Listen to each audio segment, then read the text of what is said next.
Greetings, great ones, and we came here to make one. Welcome, everyone. Wishfully, you all can hear me clearly.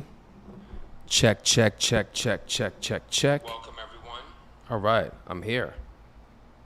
Wishfully, you all can hear me clearly. All right. So, thank you all for being here. We're going to get straight into it.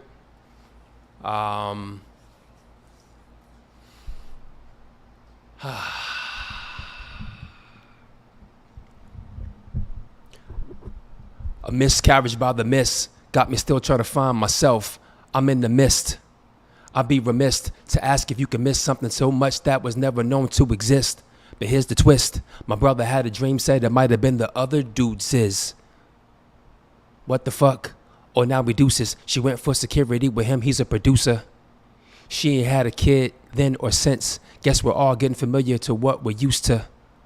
I often reminisce about how I could have calmed the situation if I was on my shit. Living in my lower self as a man, at times I wasn't shit. But then I flipped it, but it was too late, and life ain't scripted. Cryptic. We buried the baby bean in the soil that took our spirit, and then it ripped it. But together we stood honoring no dependence. This verse is on my heart like a pendant. Bunch of what ifs, the ending.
Check, check.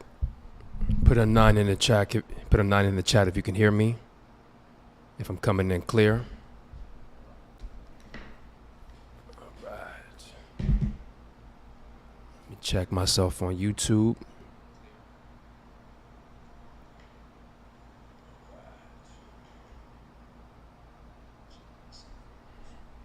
All right. Sounds good. My mic sounds nice. Check 1. My mic sounds nice. Check 2. All right. Welcome to A Loaded Life with Akmo Sari. That would be me in the place to be at 9:42 p. Yes. Welcome everybody to this broadcast. This broadcast is titled specifically How Men Handle Miscarriages. And so I opened with an original verse that I wrote probably less than 24 hours ago, maybe like around 2 a.m. And I was thinking about this particular broadcast and how I could concisely, in a succinct way, describe my experience with the previous partner that involved a miscarriage. And, I love to write. I'm a writer and I'm a lyricist. And so it was like, just put it in a verse. And so what you heard was me starting the broadcast on with a verse. If you missed it, I may recite it again at some point in this broadcast. I may not, but for now, that's what it is. And what you just saw was a live video performance by one of my favorite artists. His name is Mansour Brown, and he's based out of the UK. And that particular song, called Mashita, is a song that I used in a show that I did almost exactly a year ago. And I played that song for those who were in the audience because I was touching on being a part of a miscarriage and being a part of an abortion. And how I was dealing with that. And you know how when somebody passes or transitions to the next realm, we pour out some liquor or we pour out some libations, some water, and acknowledge them as an ancestor. We say Ashe. In addition to that, we'll have a moment of silence and bow our heads. And so instead of me having a moment of silence in that way, I made the choice to have a moment of sound. And so I played that specific song, just the audio, for everyone in attendance. And it was a moment of sound for those beings, those entities that didn't make it into the physical realm.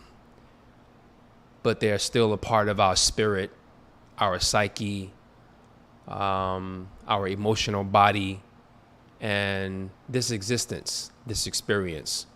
So I thought that it was fitting to, this is my first time really having a conversation about this topic matter or sharing about this topic matter openly. So it made sense to share that same specific song, and this time even share the video with you all, the viewers, to set the mood and have a moment of sound for, again, those beings by way of miscarriage or abortion that weren't allowed and or chose not to exist in this physical realm. So that's what that song was. And again, the artist was Mansour Brown.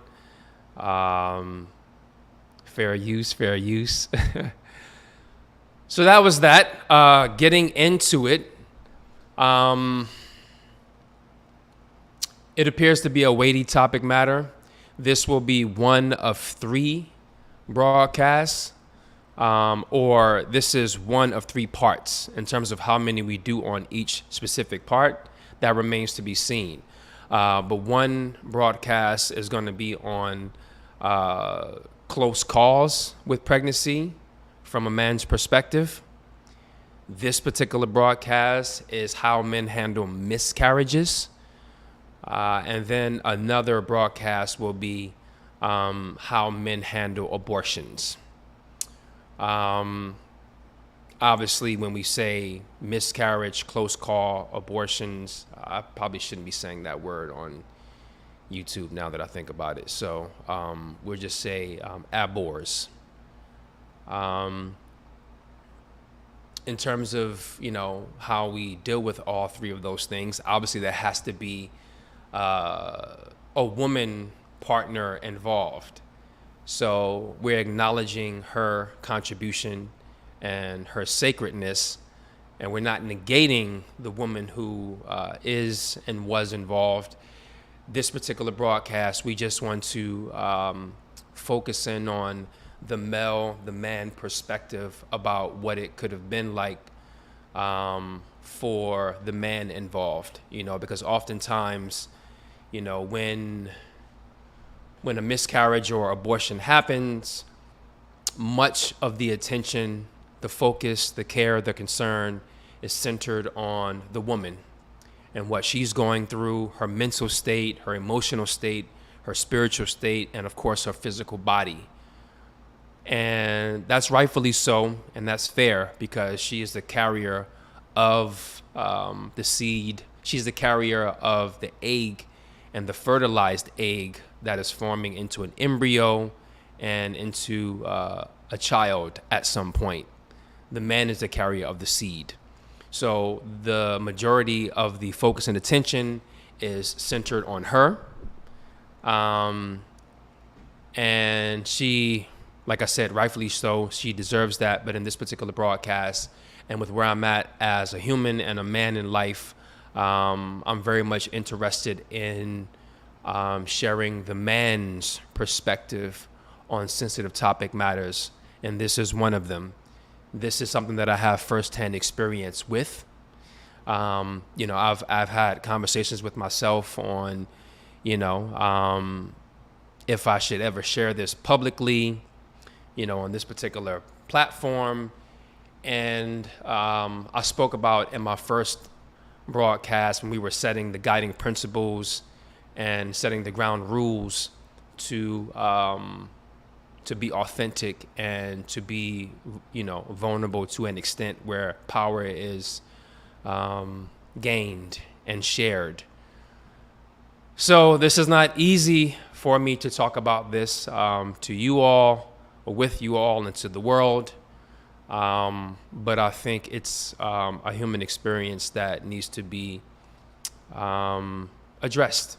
And I think the world needs to hear more about what men experience going through that experience. And again, we're going to specifically focus in on miscarriages this particular broadcast, not abors or close calls. All right?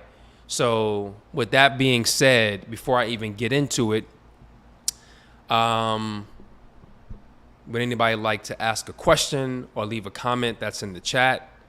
Once again, I thank you all for being here. I see who you are. We got family up in the Spitat, and yeah, we got some chosen family up in the spot as well. So, want to give everybody a moment to just take a nice deep breath. Take a few of them. Take 3 or 4 in your nose, out your mouth.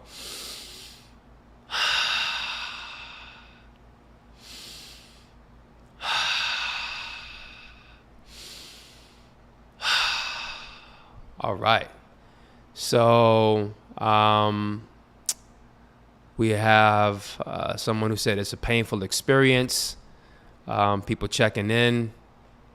And we have someone who said, I was supposed to be the brother of a friend of mine, but her mother had a miscarriage, and I came through another vessel, but I met my soul sister in this life. Powerful. Also, in my book, I write about abortions, or I write about abort. A woman I dated had an abort years ago. She had a son 3 years later with another man, and he was born the day before me. The physical B day is only a container.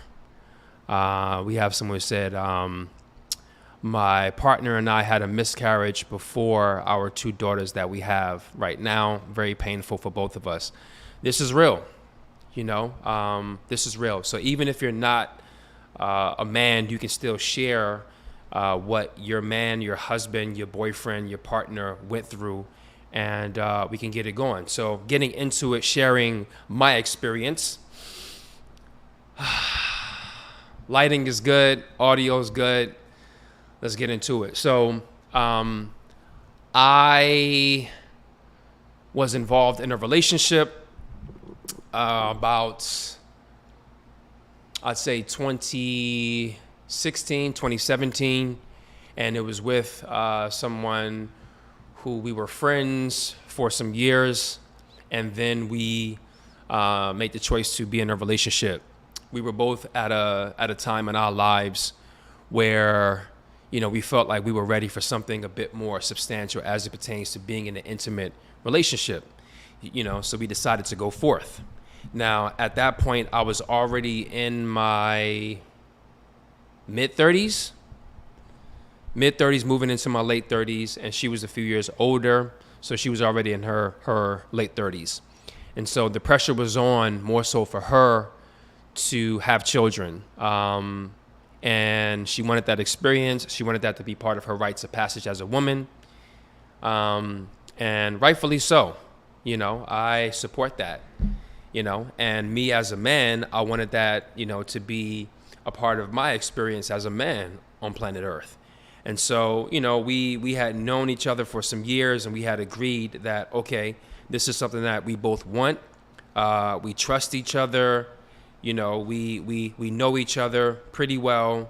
We know each other's families a little bit. And so it was like, what? Let's just get into it. We're in a relationship, so we're committed now.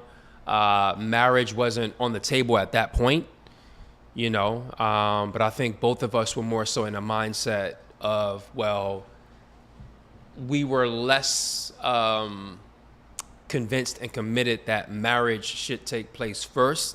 We were more so focusing on us as individuals and our union, our relationship, and what we wanted, and that was to be parents. And so we just went forth with it. And yeah, the pressure was on me because she felt like we needed to be having intimacy, intercourse very, very often so that she can get pregnant. And both of us were very much enjoying and, loving of, sexual activity. So that wasn't a hard ask for us. But it shifted the more and more that demand was put on us and me as a man.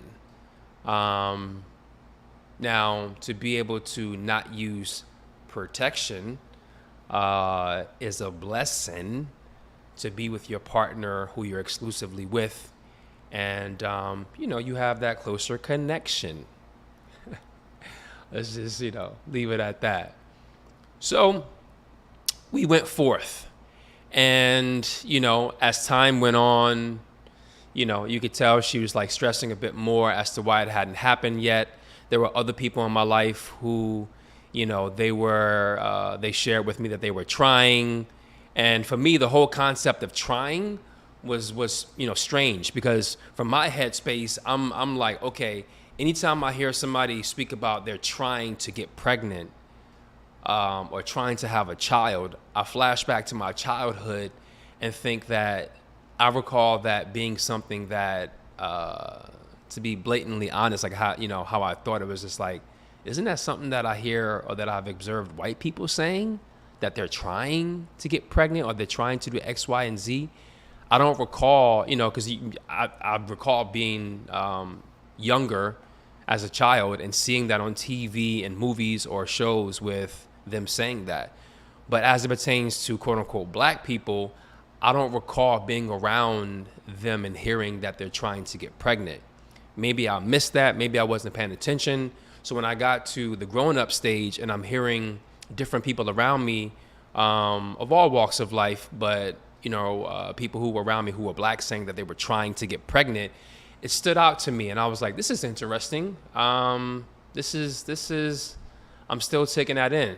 And then there came a point where me and my partner were trying, because we were being intimate, and we were not using protection, and she wasn't getting pregnant, and so then we both started to stress on some level, because then it became a thing of, okay, well, is it her or is it me as to why she's not able to get pregnant? Why she hasn't been able to conceive? Is that the right word? Help me out if I'm not using the proper terminology. But some questions arose, from both of us, I think, mentally, and being like, who's more responsible for this? Is it both of us? Is it just her? Is it just me? And then you start thinking about all these different things of, okay, well, if she can't get pregnant, what's my next move if I want that to definitely be part of my experience in this lifetime? But I'm with a woman who I see potential in to marry, and definitely my woman. So how is this going to work? So as a man, these are thoughts that we're thinking. Again, I'm just, I'm speaking from the man's perspective, but these are thoughts that we're thinking as men, and being like, okay, if my woman or my wife is not able to get pregnant, what's the next move? How long do I stick this out? Do I stay with them and not have a child? Do I leave them, or we go our separate ways and find somebody who's able and willing to procreate with me? Or do we create some other kind of arrangement and do it some other way? Do we bring in another person? You start thinking these things like, what's the next best move for me as a man? Because I deserve that honor. I deserve to have that rites of passage and to have that experience as a man. And so you just start thinking, you start stressing a bit about what's the next move. But I was patient, and we, went forth. And so after about a year and a half, going on 2 years, in October 2017, almost 2 years ago, we found out that we were pregnant, and that she was pregnant specifically. And as I said in the chat, they told me unexplained infertility, if that's the term. Okay, unexplained infertility, that's a term. Let's get our lingo up to par, our medical terminology up to par. So I found out we were in a different state with doing some artistic endeavors. And I recall us the night before we found out, she hadn't gotten her period, and she was kind of hush-hush about it. And we were like, laying in the bed, and I was like, "Are you okay?" And she was like, "No, I'm just trying to, figure out what's going on, with my body." And she just didn't seem to be in the most jovial of moods. And, I was like, all right, well, there's the potentiality of several things. But what's most important is that I hear her out, and I console her, and then I'm there. I'm there for her and with her. So we just held each other, and we went to sleep, and that was it. The next day, at some point midday, I didn't know that she had went out and got a pregnancy test. And I'm in the apartment's kitchen of where we were staying at. And it was in an Airbnb. And I hear my name being called from the bedroom. And I hear like, Akmos, Akmos. I'm like, the heck? I'm like, who's calling me? You know how you can hear somebody call your name and right away you know why they're calling your name? You can just tell by the tone of their voice, the incantation, the incantation of how they're saying it, that you know exactly what's going on. So she called my name 2-3 times before I began to make my way towards the bedroom. As I'm making my way towards the bedroom, she's making her way out of the bedroom hallway area. And so we're like meeting at the doorway of the kitchen and the bedroom. And she's just like, Akmos. And I see her, we lock eyes, and she's just like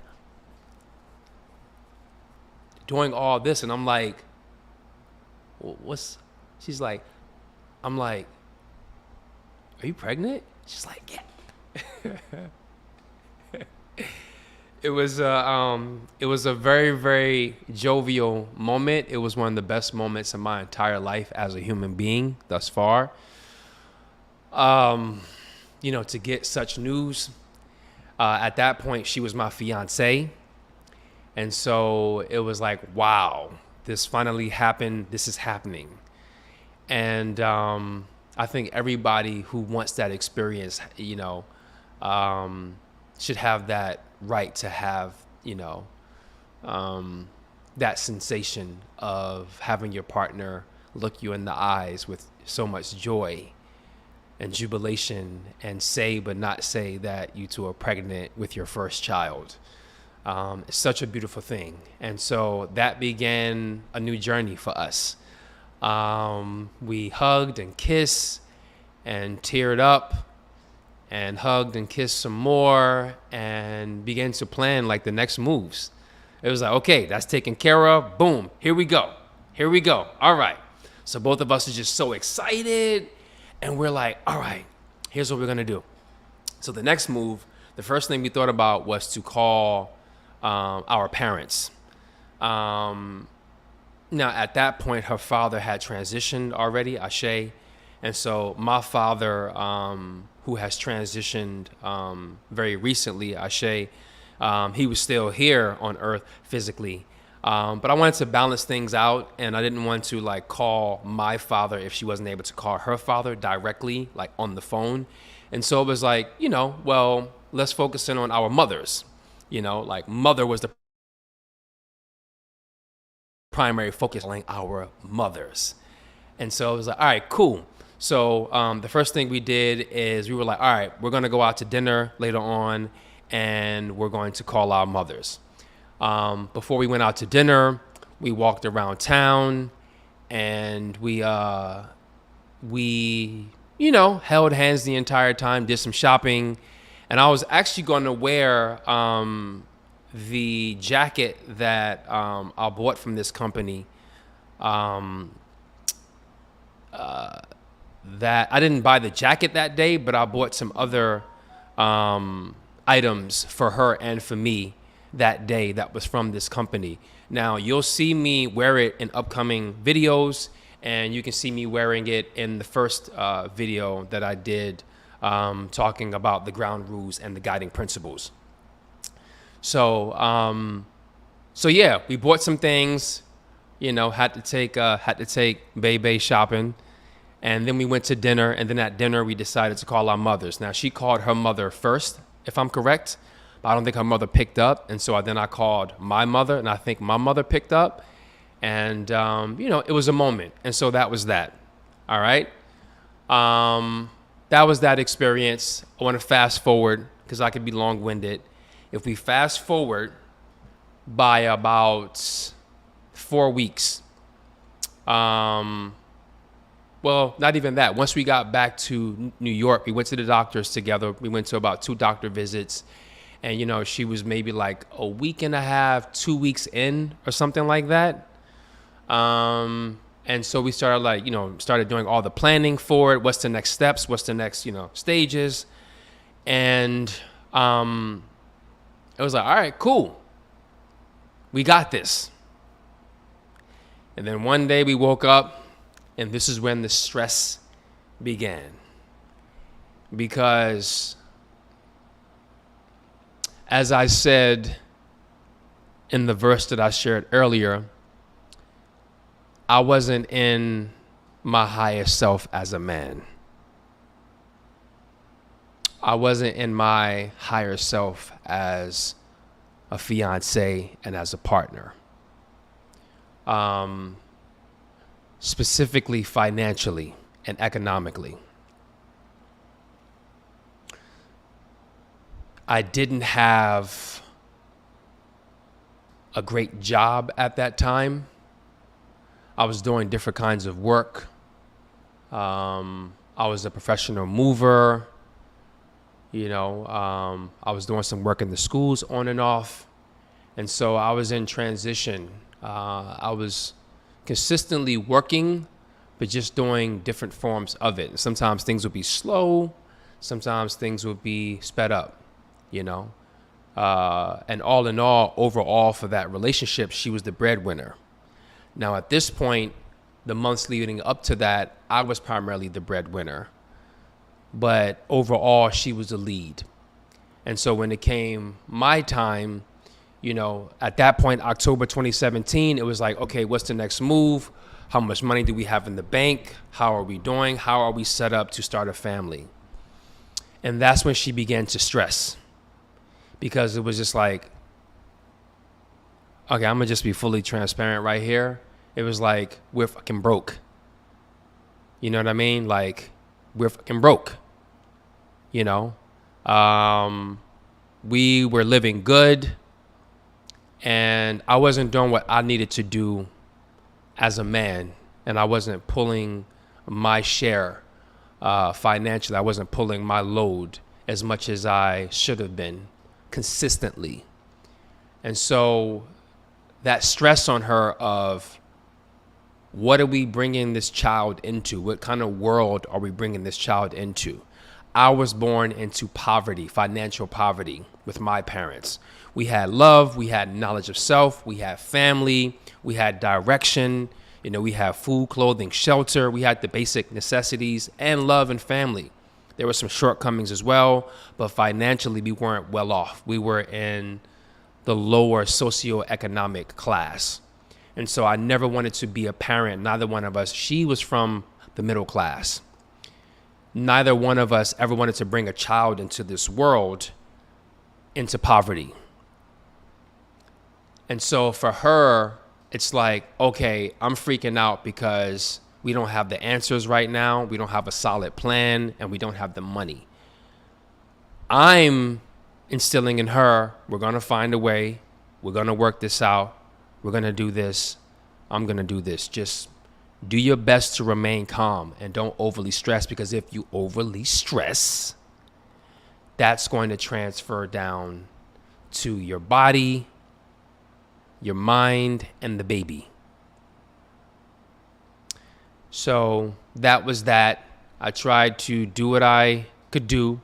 We were doing research, different things. Speeding up the story, about 4.5, 5 weeks in, we were taking care of some business and visiting some friends of hers in Jersey.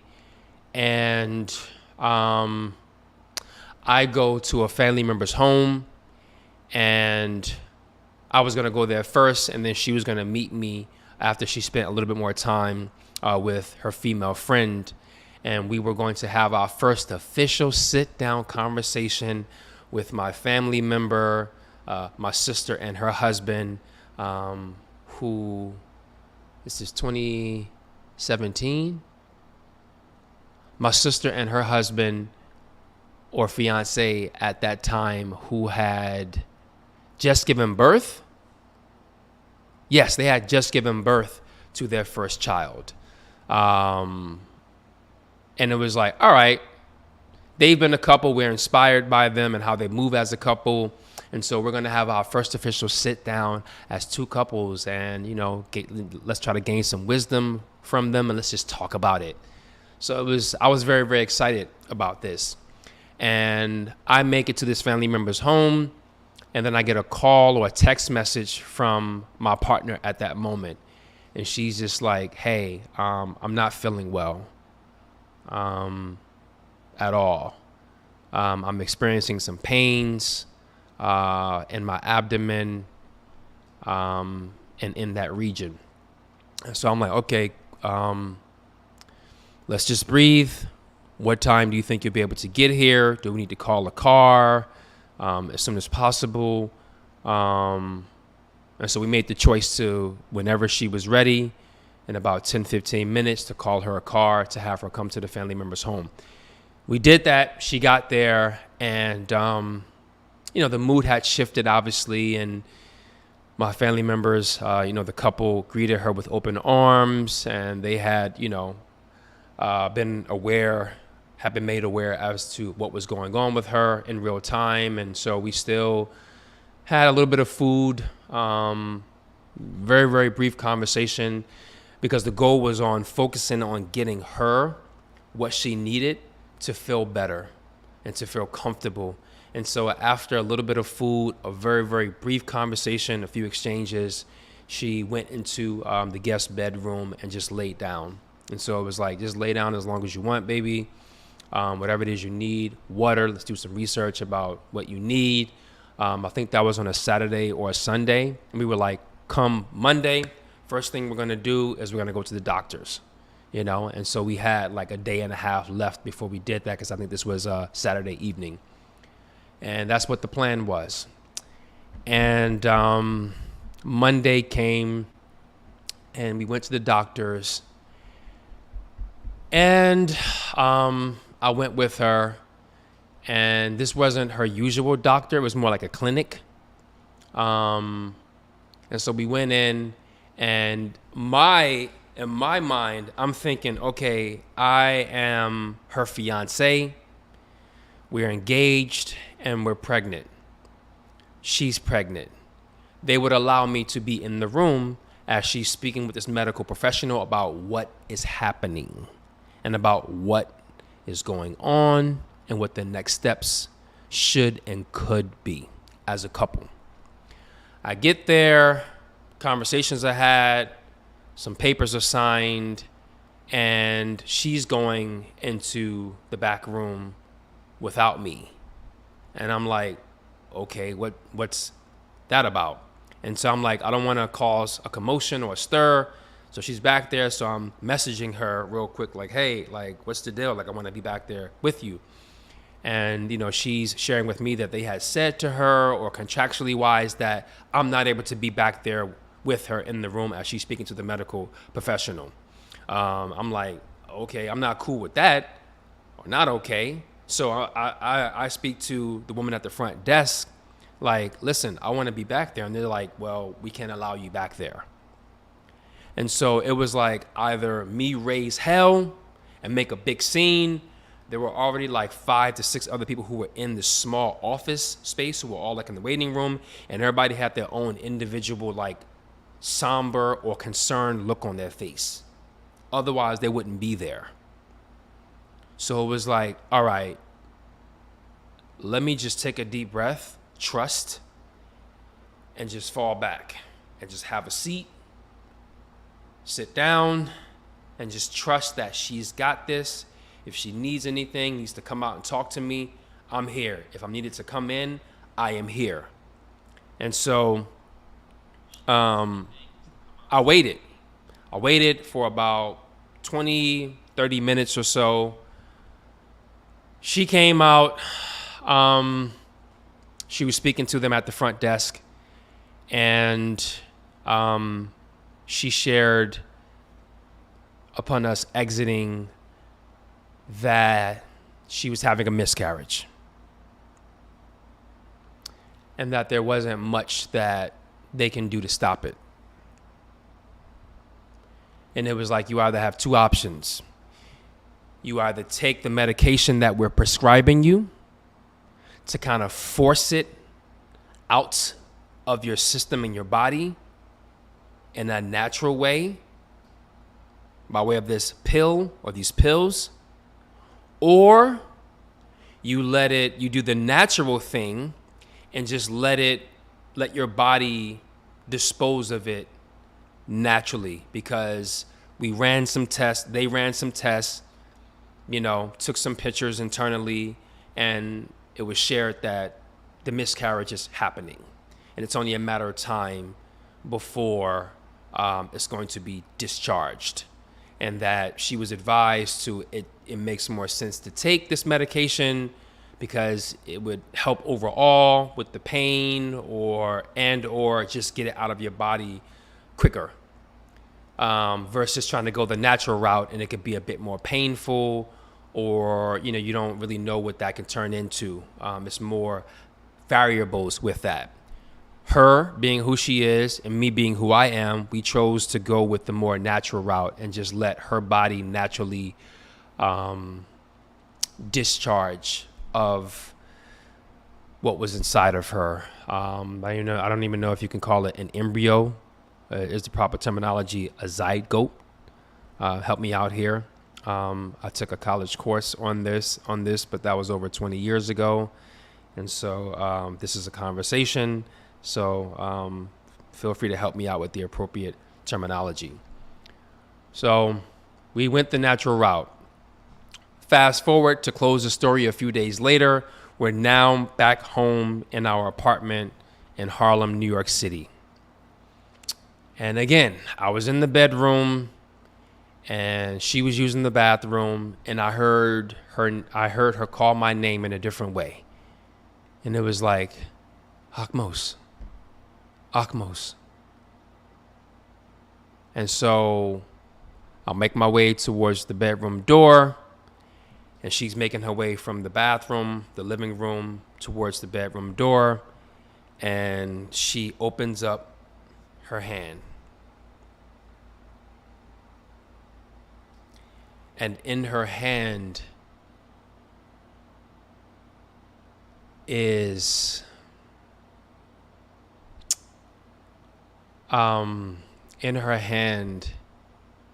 it looked like a large bean. It looked like a large, soft, translucent, like gray, silver, with some purple and like faint red, like lines or something in it. That's what it looked like, and it was shaped like a bean. So that's why in the verse that I shared earlier, I say, we buried the baby bean in the soil. And so she showed it to me, and we just had a moment of just looking at it together, and us looking at each other, and just, taking it all in. And, I touched it, and I held it. And then we made the choice, once we were in the bedroom, the most logical thing that made the most sense was to bury it. And we chose to bury it in our favorite plant that we had grown together. A plant that was very small when we bought it. And at this point, it was probably, 5.5, 6 feet tall, in a big planter's pot, when it was only like 1.5 feet when we first bought it, like a year and a half prior. So we said a prayer and asked for guidance and forgiveness and just direction, and we buried it. And said another prayer, hugged each other, consoled each other, and went on about our day. And so that was that. I did not mean for that story, that actual experience to take that long to share. I just wanted to have it be a lot quicker. And as I'm sharing, I'm thinking about the privacy of this other person. But this is my life and this is my experience, so I have the right to share this. And so that was that. Thank you for allowing me to be heard, and thank you for listening in. Before I move any further, I want to open it up for any questions or comments from the chat and for those who may be watching. So, yeah, more so questions. Yeah, so I'll give a moment for that.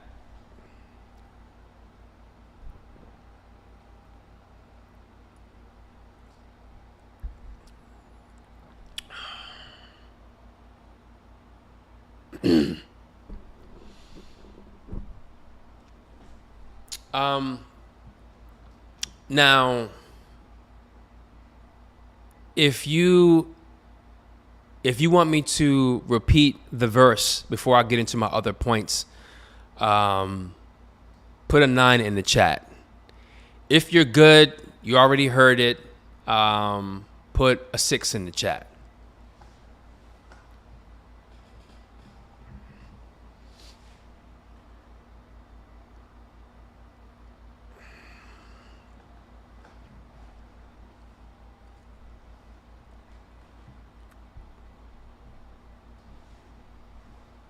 All right, going to move forward. So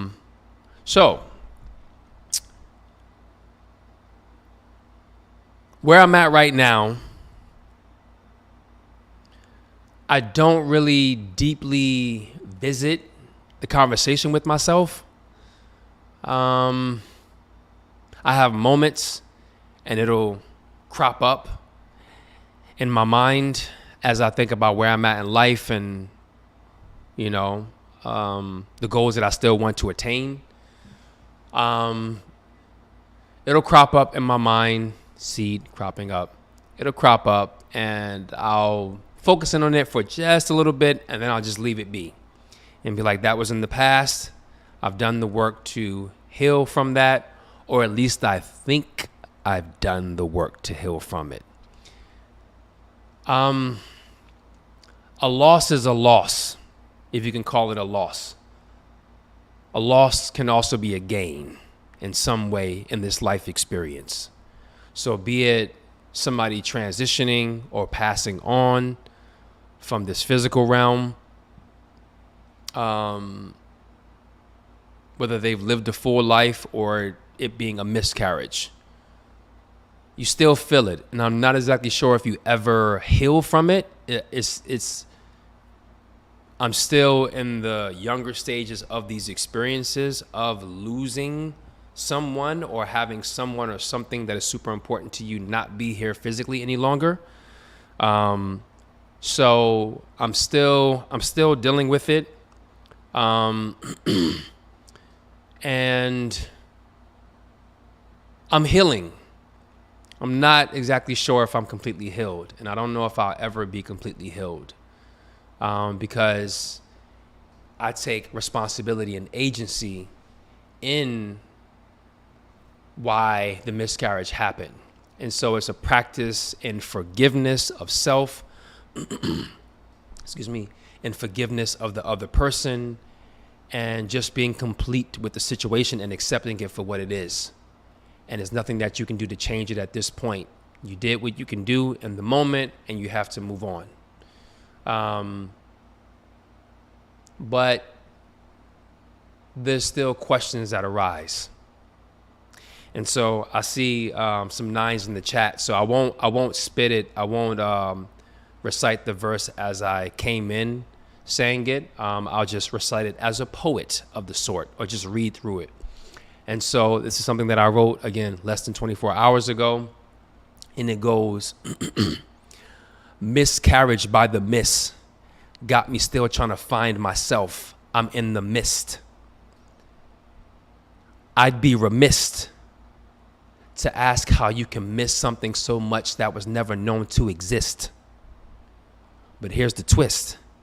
My brother had a dream, said it might have been the other dudes'.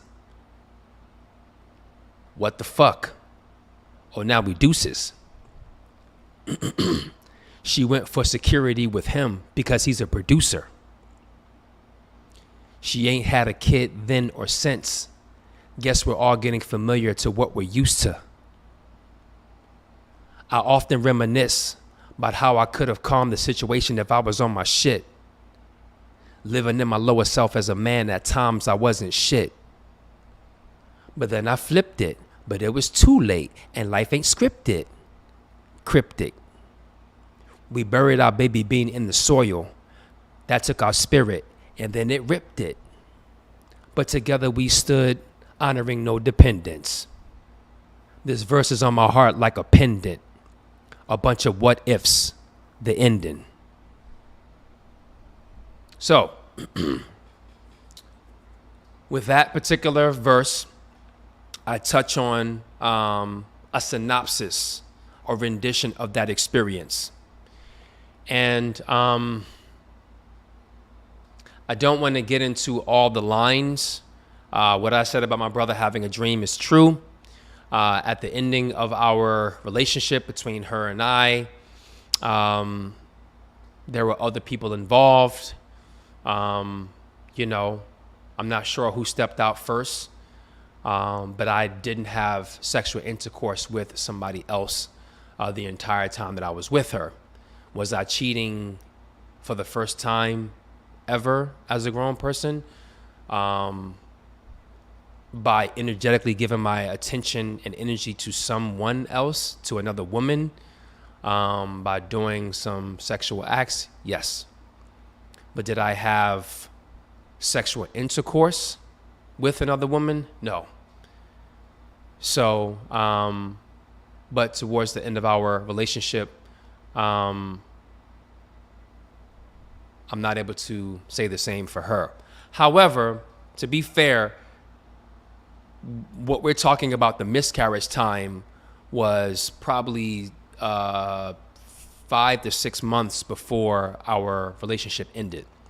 So if I take her on her word and I just trust in my partner at that time, she wasn't involved with anybody else sexually. She was just involved with me.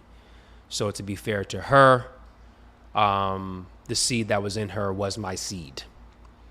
But I do have to honor the spirit realm and, you know, what my brother shared with me by way of the spirit realm or the dream world.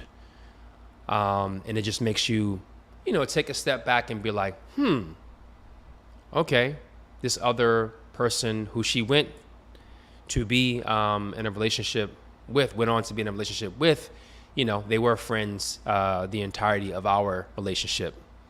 And I allowed that for certain reasons, and I trusted her. So let's just stick with that was my seed in her belly, or that was forming in her belly, muffin in the oven. So let's just keep it at that and let's move forth. The reason why I want to speak about this as a man, again, is to shed light on what it is we feel. And I want to, usually these broadcasts are about an hour in length, and that's what I want to keep it to. However, we're essentially at an hour. And so I want to thank you all for your patience, for tuning in and for joining. And this broadcast is probably going to be more like 90 minutes in length, so an hour and a half. So stick with me because it's loaded. This is a loaded life with Akmo Sari. All right. So the first point that I have is in the form of a question, or most of them are in the form of a question. What agency or power do we as men have in the matter? Now, this question is being asked directly of the men. For those, whether you've been involved in a miscarriage or you want to posit a question, or if you are the woman who, experienced that miscarriage and this is what your man partner shared with you, we can open it up, and I'm asking you, what agency or power do you think the man has in the matter of when him and his woman partner are going through a miscarriage? As people are responding to that question, I've already shared what agency I had in the matter. I could have, and pardon me for using profanity in that verse. I'm making a choice on whether I want to use profanity in my broadcast or not. But this is me keeping it real, me keeping it a zillion, 100, as some may say. And I shared, I could have been more economically sound, and I could have given my woman the gift of security. To the men who are out there, and this is me jumping forward and speaking about the quote unquote lesson or the learnings that I learned from that experience. If you love that woman and you're committed to that woman and you have a plan of action in life with that woman to succeed, achieve, leave a legacy, and you want to have your lineage go through her, and you two have agreed upon this, give your woman the gift of security. I've mostly been a hybridized man or male or beta male for the majority of my entire life. I'm just now stepping into my full-on manhood and asserting more alpha energy, and some of that comes with traditional energy or traditional ways of being as a man. I subscribe to a man predominantly should be the head and the lead in the household, specifically as it pertains to finances and economics. It doesn't mean that the woman is not able to or doesn't have the propensity or the capacity to do that. I'm just saying what I prefer. I'll just leave it at that because that's a loaded conversation for another broadcast. I wasn't that. She was a lead. And so there were different things that were going on in her psyche, in her mind, in her spirit that were just thrown off because the makeup of our relationship dynamic was off in terms of roles, responsibilities, and most importantly in this particular matter, security. She didn't have the security from me as a man of like, I know he's got it in the bank or he has a plan of action financially for us to pay for X, Y, and Z for this child, for me, for us, and what's the plan of action? And so going into the relationship, she felt very, very secure with me, and throughout the relationship that waned, and I'm sure the respect level waned as well. And so to the men out there, give your woman the gift of security, and financial security being of paramount importance when she's carrying your seed. Otherwise, that's just going to cause stress. Now that's my power and my agency and my admittance of what it is I think that I could have been better at. That may have had something to do with it. That may not have had much to do with it at all. It could have been other variables. It could have been something that was, dealing with my DNA and my seed that's in her. It could have been something that was, going on with her body and her DNA. And, if she was able to carry a child, it could have been something spiritual. Or we can keep it simple and just say it could have been just the physical. Who knows? At the end of the day, the bottom line is that this is happening. The miscarriage is happening, and you have to accept it. Now, what are you going to do about it? And so I say, give your woman the gift of security. So that's number one. Moving on to the next point, and you all can ask, chime in on any of these points. Another point that I have is what were the conditions prior and during the miscarriage? I've already shared most of that. We were moving around from different place to different place. Again, financial instability, borderline housing insecure, but we had a roof over our head. We were making moves and did what we needed to do. But those were the conditions that we were in. How were we there for each other as partners and for ourselves? Listen, my shortcomings is not anything of not being there with and for my partner or any of my previous partners. I was there with her through thick and thin. Even as a child, I always got more excited of the possibility of being a father more than being a husband. It was always like, man, like I really want to be a father and share that experience with the woman and have a family, because my father he had guidance, direction. He had a vision for his family. And I am my father's son in that way. And so it was like, I got this. I got a vision. I can lead, I can give direction, and I know where I want to go with this, So I was always excited to start a family and have a family, and so if there's any situation happening that can take away from that, or that could be in the process of facilitating that, I'm going to be there. And so, when she was crying, I was there with her. I wasn't as emotional as her because I felt that I had to be the stronger one. It could have just been me just being a man, having the physiological, biological, mental makeup as a man, or just making that choice and being like, one of us has to be a bit stronger for the other.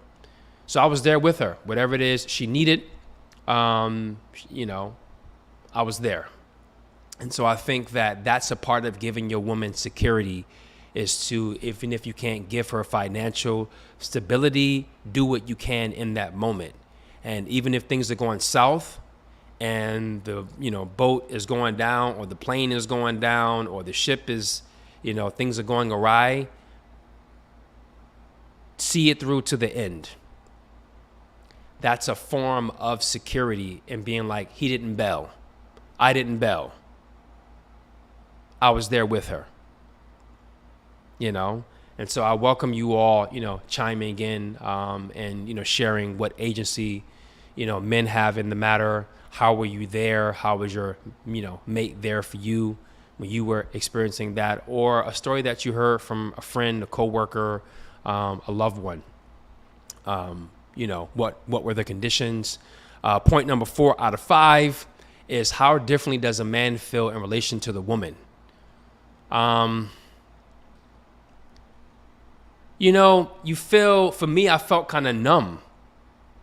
It was like, I need to be strong, and I need to be there with her every step of the way during this process. That was the most important thing for me. It wasn't about saving face, or trying to put on a show or a front for my family or her family. It was authentically who I was and where I was at. And so, besides that, I just felt kind of numb, like, why is this happening? Is this really happening? A bunch of what ifs, like I said. Why is this happening? What if this was different? Did I do something? Is it her? Is it something else that we're missing? Is there a last final ditch thing that we can do to turn things around? Once this is over, this experience is over, what's next for us as partners, as a relationship? Where do we go from here? So all these things just had me in my mind a bit, but at some point it was like, just focusing on the present and what is, and that's it. Everything else for me was kind of like numb, and I still feel some of that numbness to a certain extent, where I don't feel like I've just bawled or Well, when I did shrooms and I had a metaphysical and physical experience just over a year ago, I was able to get complete with this experience and this partner from a distance, energetically.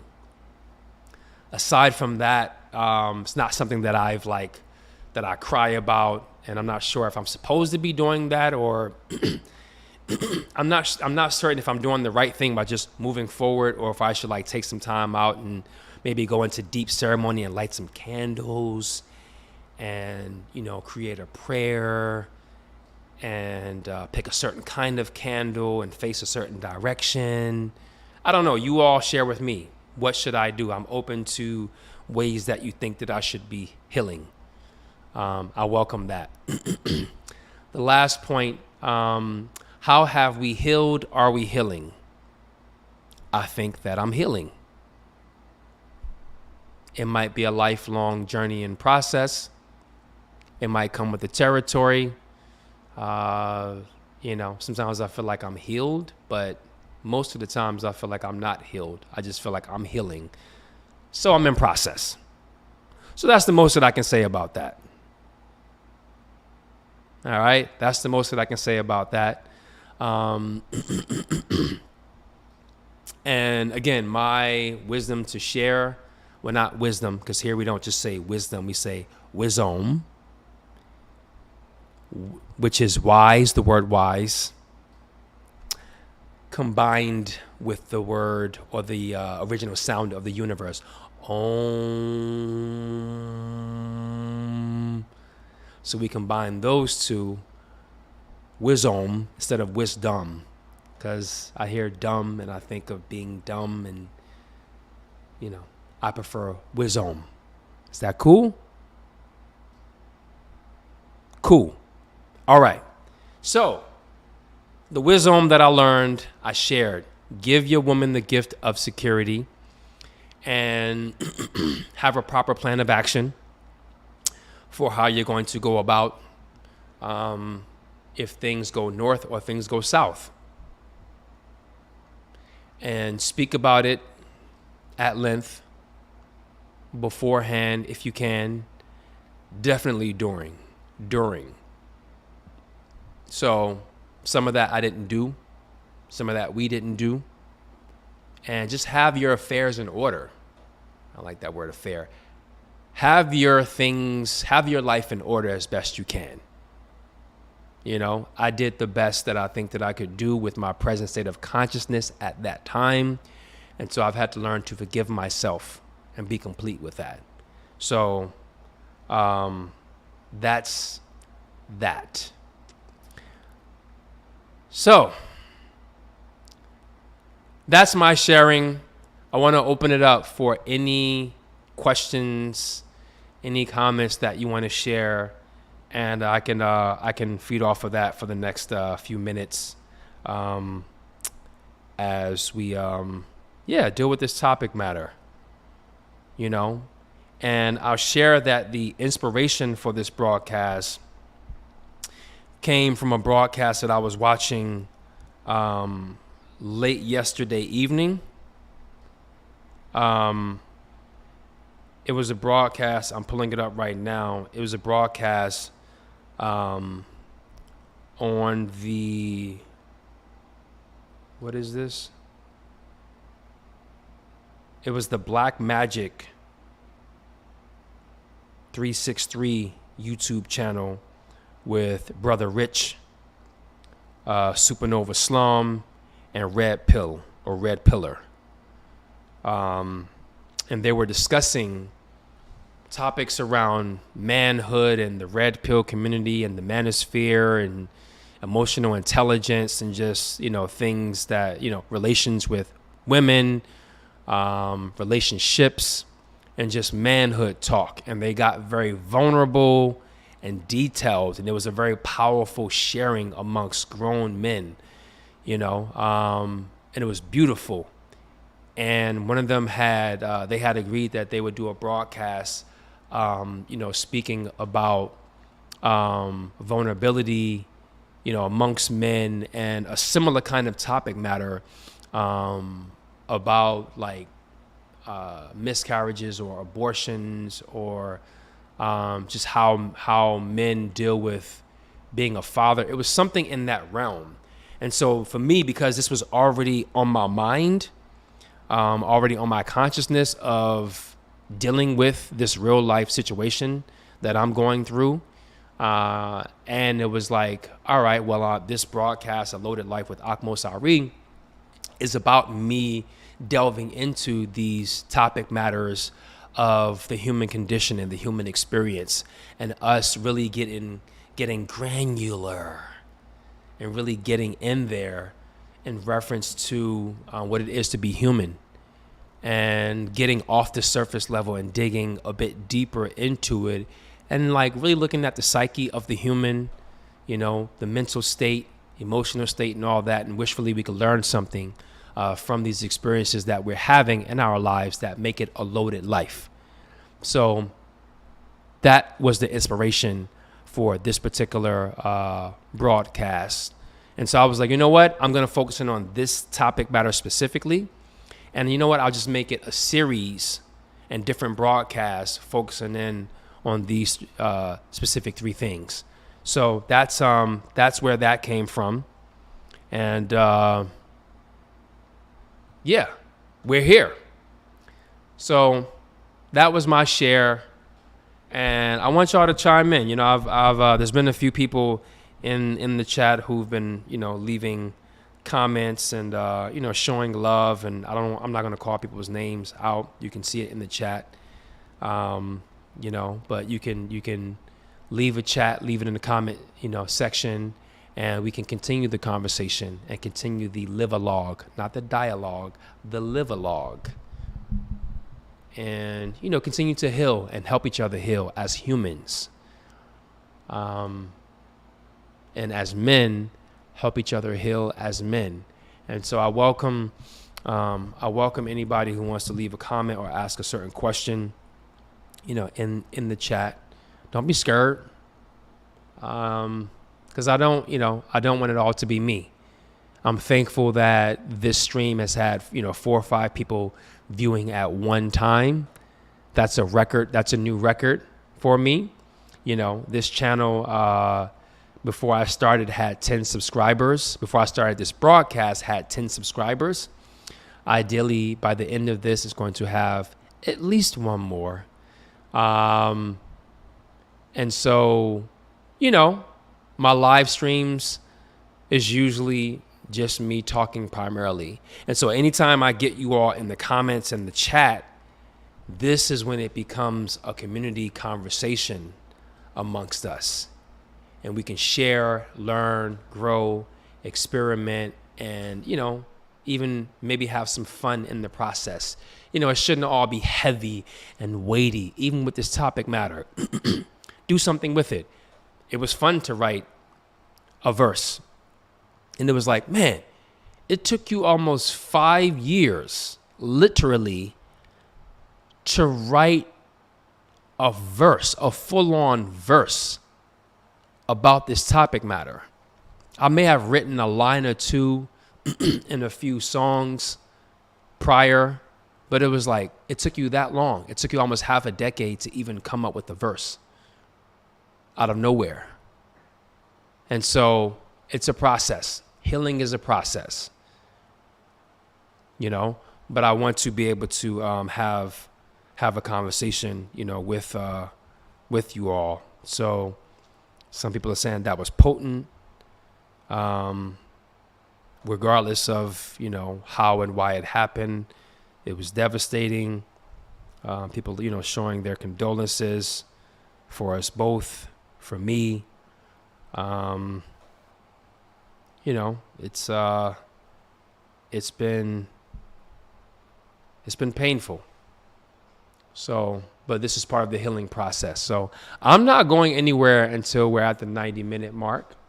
So let's have a little bit more fun until somebody chimes in. And again, I thank you all so much for being here, for being present with me for this particular broadcast. It's always helpful and always healing to have family and friends who are there for you. Pardon me if I'm like loud and like speaking super loud into the mic, but it's always important for family, friends, loved ones to be there in moments like this. And with this sharing, I just want you all to know who are watching this that you are appreciated, and thank you for hearing my words, for hearing my story, for hearing my testimony, and for honoring not only me by being here, by watching this, by contributing your energy, your words, and someday you'll be able to contribute your finances to this live stream. But for now, thank you for being here, and thank you for sending her good energy, and thank you for sending the energy that did not have the opportunity or wasn't able to fully be expressed in physical form in this lifetime. So all three of us thank you on their behalf. So, that's that. And I just want to remind everybody, this is one of two channels that I have. The other channel is called The Compliment King. And, I've been on YouTube now for about 6 years, something like that, 6 or 7 years, 2015, 2016. But this is, again, a relaunch, a new beginning. And so you're going to be a part of witnessing the video quality and all of what goes on this platform increase in quality and professionalism. So, thank you all for being a part of that journey. But please like, subscribe, and share this video because I think it's important to be a conversation starter or to continue the conversation. Please like, subscribe, and share the broadcast that I do on my other channel called The Compliment King with an exclamation mark at the end. And I have more subscribers there presently, but it's a race to see which channel is going to have the most by year's end. Ooh. So The Compliment King is more of me in my highest and wisest expression as a creative. And just as an expressionist on earth. That's me with my crown on as the Compliment King. And we're doing a very specific thing of complimenting people who have earned it, who are deserving of it in a very creative way. Sometimes it's going to be simple, sometimes it's going to be creative, and sometimes it will be very, very bold. So that's what's going on the Compliment King channel on YouTube. I'm also on Instagram with the same name. And for this broadcast, it's Akmo Sari. Some of you all know me by different names, but you know who it is, you know who it be. So we got a few more minutes left. So Wisdom. So I would spell it WISOOHHMMM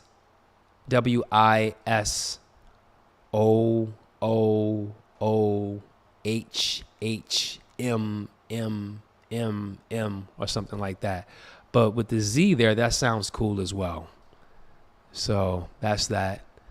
Let me, while that's happening, I'm going to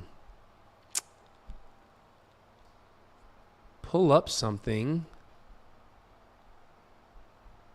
And let's see how I want to do this. And again, as we wind down, feel free to leave a comment. Let's do this.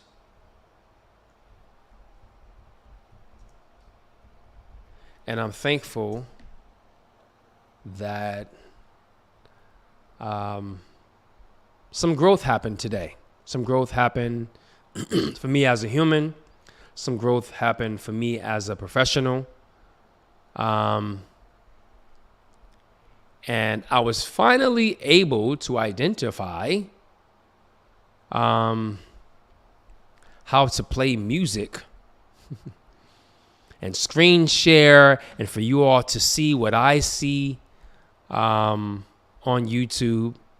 And so I want us to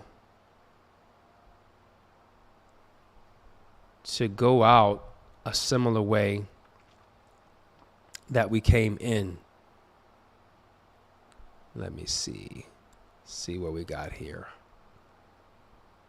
Let's see what we got here.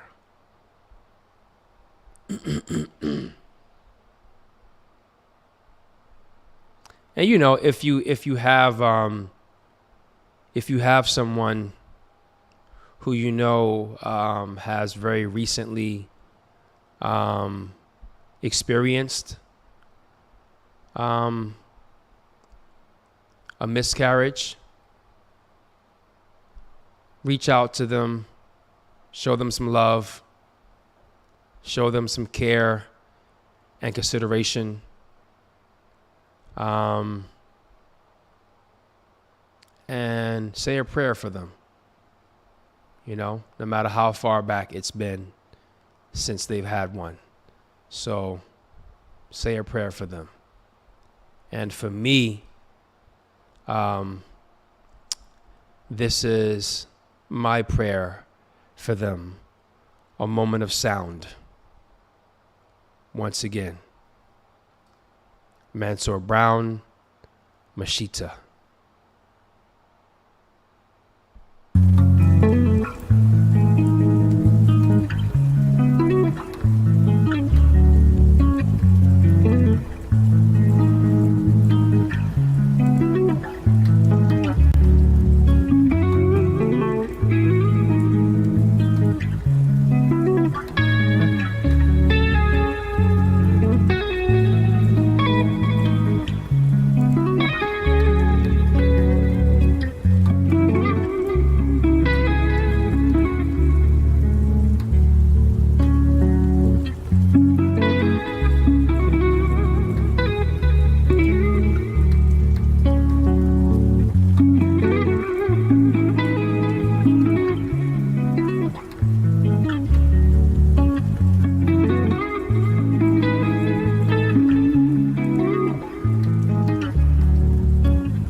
Fair use.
Thank you all once again. You are appreciated. This has been another broadcast of A Loaded Life with Akmo Sari. And this evening, I had to bust. So, until next time, peace and love. Y'all be good. Stay in tuned and stay tuned. Peace.